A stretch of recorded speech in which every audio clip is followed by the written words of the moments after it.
Hello everyone and welcome to a game from round 5 of this year's FIDE Chess Olympiad. It is the match Montenegro versus Germany, and on board 1 we have Denis Kadric versus Vincent Keymer. It's a brilliant game. I wanted to show it yesterday, but I'm showing it today, and today is a rest day, so if you guys have any games that you would really like to see, use that hashtag suggestion and I will see which one gets featured.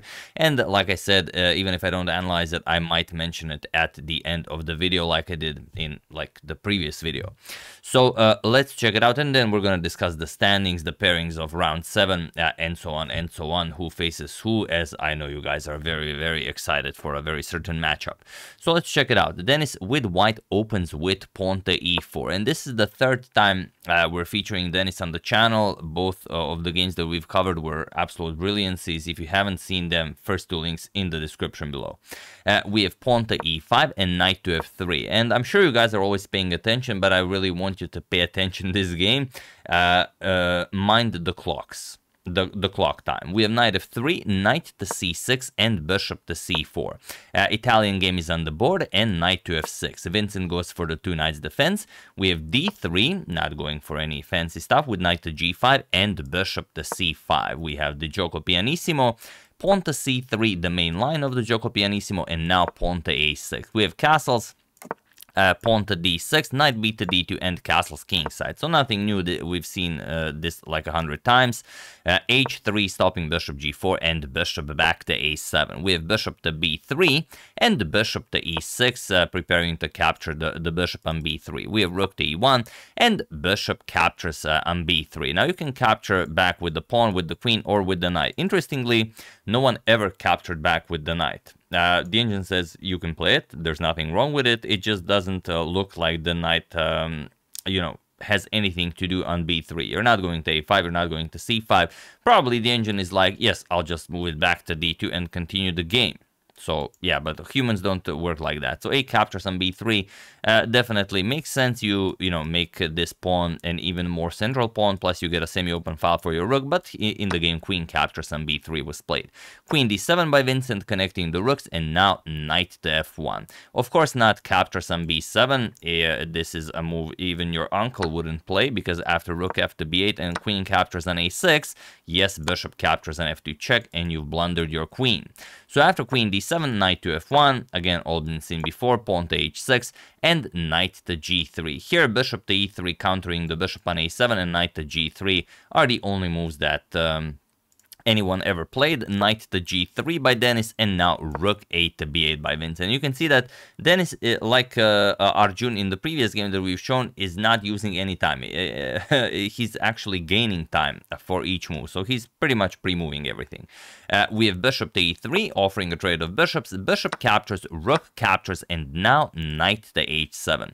Here, there is one game where this position happened, where queen to e6 was played. And queen to e6 stops the main idea of white, that is pawn to d4. Because if you play pawn to d4 now, after queen captures on b3 and a captures, you actually want white to play c captures on d4. So after captures and captures, there's no a pawn or c pawn, so this knight gets a beautiful outpost on b4. Something like rook f to e8 can be played, and if d5, you just put the knight on b4, and this is perfectly fine for black. So that's the key idea, and queen to e6 is the top move recommended by the engine. But Vincent played knight to h7 here, and it is now as of move 15 that we have a completely new game. So okay, we have pawn to d4, as now it is possible to play it. Now queen to e6 is impossible, as it runs into pawn to d5, so that's a problem. We have knight to g5 by Vincent, and rook to d1. This is the first move that where Denis actually spent some time. He spent some 7 minutes on rook to d1, and it makes sense as the queen is on d7. We have pawn to g6, which, yes, controls this knight, but on the other hand, the f-pawn is sort of non-existent. So if g6 comes under attack, again, will be a problem. And that's exactly what Denis goes for, knight to h4. He wants to play knight captures on g6. And how can Vincent stop this? Well, his position is already bad, but he has to play knight to e6, which looks crazy as it runs into d5, but after d5 you have knight c5 attacking the queen, and after d captures on c6 attacking the black queen, you have to play queen d8 and attack the knight. Okay, the white queen is still hanging, you will move the queen.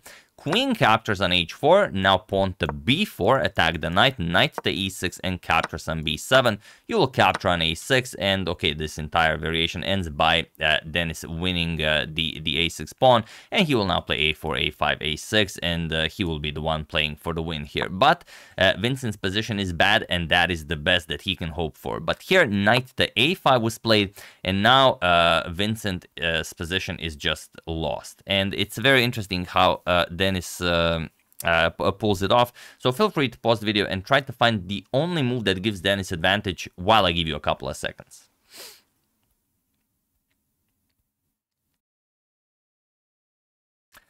So for those of you who were able to do it, congratulations on realizing that, yes, this is the threat, but your queen is hanging. So let's just, you know, have that threat remain without our queen hanging. And that is queen to d5. And also it comes with a tempo as the knight on a5 is also hanging. And now you're probably wondering, but what's the problem? Can we not just play b5? b5 and after knight captures on g6, c6. Isn't this just terrible for white? No, not really, because there's knight captures on a5. And okay, you're probably thinking, but let's just move the queen. That knight will be lost. But yes, it will be lost, but you lose so many pawns that is just not worth it. Knight captures on c6, and after something like queen to f5, there's, I mean, nothing you can do here. You're either getting checkmated, or even if, let's say, a queen trade is offered, you can even trade queens. Like d5, queen captures, knight captures, the knight moves somewhere. You're going to play pawn to f4, and after the knight moves, you can capture on h6 with check. You can capture on d6. You're up 4 pawns. Okay, you have 4 pawns for a piece, but still, it's 4 pawns. 4 pawns is... you know, sometimes better than a rook or a queen, you know, definitely a knight. So that's why you cannot do it, and that's why queen to d5 is so strong. So Vincent tries to try something else. He plays queen to a4, attacks the rook on d1, but now pawn to b3, queen captures on a2, and now you're probably waiting for knight captures on g6 to land, but no, rook back to e1. Now you have to worry about rook to a1, attacking the queen and going after the knight on a5. And if you play knight captures on b3 to get the knight out of harm's way and also guard a1, then this is a terrible structure for black, and you can just go for the attack. Knight captures on g6, you bring the other knight into the attack, and the black is just helpless. The knight cannot move, the queen cannot move, the rooks are doing nothing. The knight on g5 will be kicked away with h4. So it's a terrible position. So after rook e to e1, pawn to c6 was played to get the queen off of this diagonal. Queen captures on d6, and now queen captures on b3. And it seems like Vincent Vincent is out of the woods, but not quite. Again, a knight captures on g6 can be played, but Denis just goes for the, well, much simpler queen captures on e5. You grab a very important central pawn. It comes with tempo as the knight on a5 is hanging, because knight captures on g6, although you can sacrifice it and capture on g6, and okay, king h8, queen captures on h6, knight h7, d captures on e5. You will again grab a lot of pawns. You're up 3 pawns, but then the queen comes back into the defense, knight f5. Yes, it's very nice for white. You can easily get the pieces into the attack, but maybe it's still possible to mess it up somewhere. After queen captures on e5, it's still just as bad for Vincent, but easier to play, I would say, and you don't have to burn as much time. So Vincent plays pawn to b6. A little bit more precise would be knight to c4. Get the knight into the game with tempo. He decides to defend it, but now knight g to f5, and now you're getting destroyed. Queen g7 is the threat of checkmate. So, okay, you can play f6, but you could also capture the knight and then play f6, which is what Vincent does. Pawn to f6, queen to g3 with the threat of pawn to h4, king to h8, and now pawn to h4. Knight to e6, only square where you can move to defend against checkmate, and now queen to g6, or d5. d5 is also very nice. I'm just going to show it because it's a lot of fun. And after rook to g8, queen to e3, going after the h6 pawn, rook g6, and now again not capturing the knight, but knight e7. Look at this, crushing. And after rook b to g8, you can just start capturing. Knight captures, rook captures, d captures on e6, and okay, queen captures, but let's say rook to d8 with check. King h7, queen captures on b6, attacks the knight, also prepares to queen b8, rook to h8, black is getting checkmated here. So after knight e6, queen to g6 by Vincent, Denis, d5 and queen to g6 both work very nicely. Rook to b7 guarding the mate threat after the knight moves, and now pawn to d5. Okay, knight to g7.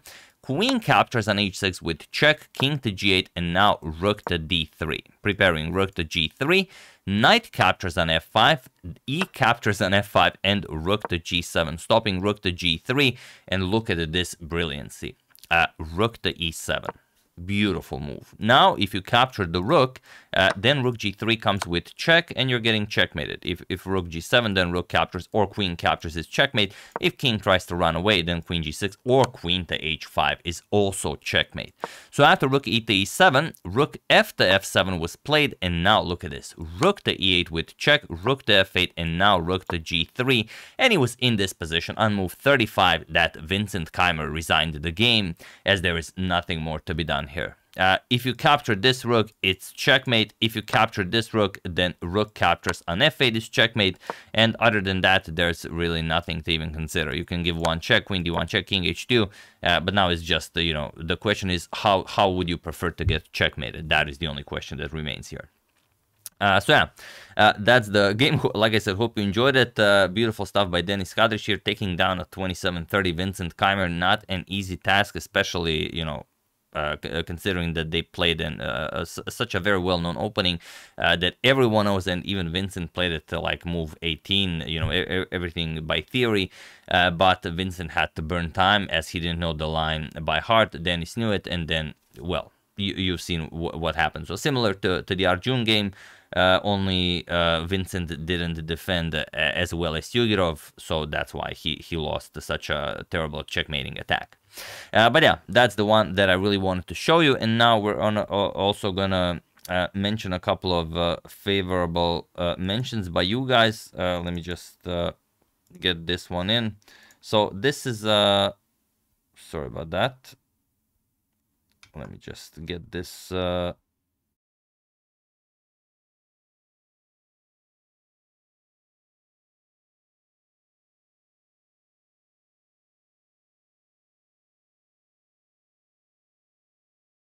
there we go.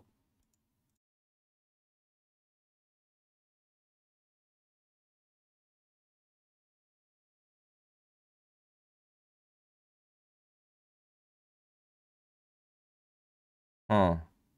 Why is it not? Oh, there it is. Okay, sorry about that. Yeah, I was on the wrong window. So yeah, this is the one I wanted to show you. China versus Vietnam, board 1, world champion Ding Liren versus Quang Liem, and Ding lost. It was an endgame where, okay, Liem outplayed Ding, and Ding had a chance to sort of get back into the game, but he couldn't do it. So this was the sort of the critical moment where things really got wrong. So here, Liem was winning. He made this rook to e6 inaccuracy where Ding should have replied with rook to e1 check, and then rook to d1 controlling the d5 pawn. But the Ding played rook to a4, and he spent 10 minutes on this move. He was down to 4 minutes when he played this, and there was nothing more for him to do. Liem slowly but surely pushed forward, and this was the key moment of the game. This king to f4 move, Ding attacked the d4 pawn, but now Liem just played rook b2 check, king e1, and rook to h2, showing that if Ding captures on d4 with check, then he goes king e3, attacks the rook, and if Ding moves the rook, then rook to h1 is checkmated. That's the problem. So Ding couldn't touch the d4 pawn.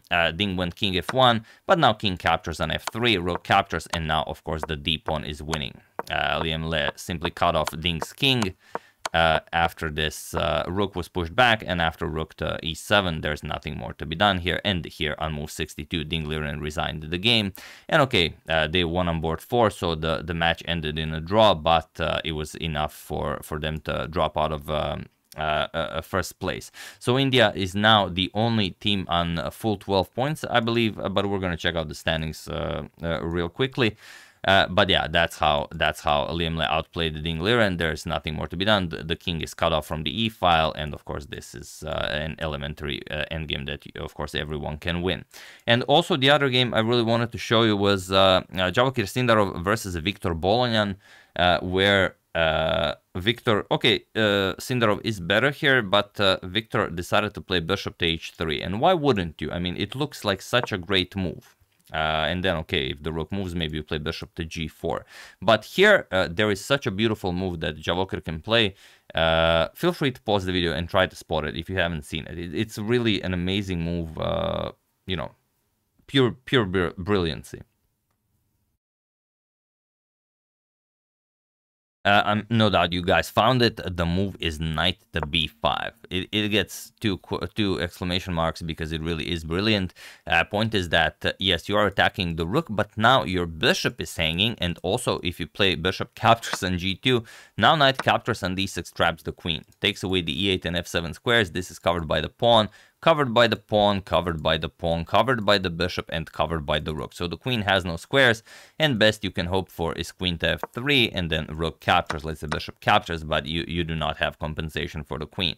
And on the other hand, if you just defend the d6 pawn, let's say something like knight to c8, then your bishop on h3 hangs. So bishop on h3, such a terrible mistake, but yeah, I mean, who would think that your queen can be trapped on f7? I mean, who would think that? Certainly not, you know, a grandmaster from Moldova, Victor Bologan. But yeah, I mean, beautiful move. And I've thought about showing you some other games, but I decided that these two were enough. But I will show at least one more game, maybe from round 5 or 6, as today is a rest day. So if you have any others that you really like me to show, use that hashtag suggestion. And as I've promised, here is the standings after 6 rounds have been played. So India, the only team on full 12 points, they have won every game. Then we have a tie with 11 points, Vietnam, China, and Iran. And yes, what I mentioned is this, we do have the pairings for round 7. It will be China versus India, and we will get the clash that everyone has been waiting for, Ding Liren versus Gukesh. We'll face each other on board 1 before the World Chess Championship match starts. So who do you have as the winner there? Gukesh will have the white pieces, Ding will have black. And yeah, that's the one that we're looking forward to most. And of course, the other one would be, well, Magnus playing Gukesh and Magnus playing Ding, as well. We all want to know how Magnus would do against the world champion and the World Chess Championship challenger in a classical game. So yeah, that's the game, or rather those were the games. Hope you guys enjoyed that. I would like to thank Professor Hexagon, William Gould, John Anderson, Anthony, and Little Man for your contribution to my channel. Thank you a lot, I really appreciate it. As usual, you can check 2 of my previous videos here. Thank you for watching, and I will see you soon, continuing to check up on your wonderful suggestions and whatever else happens in the chess world. Thank you all, I will see you soon, and have an excellent rest of your day.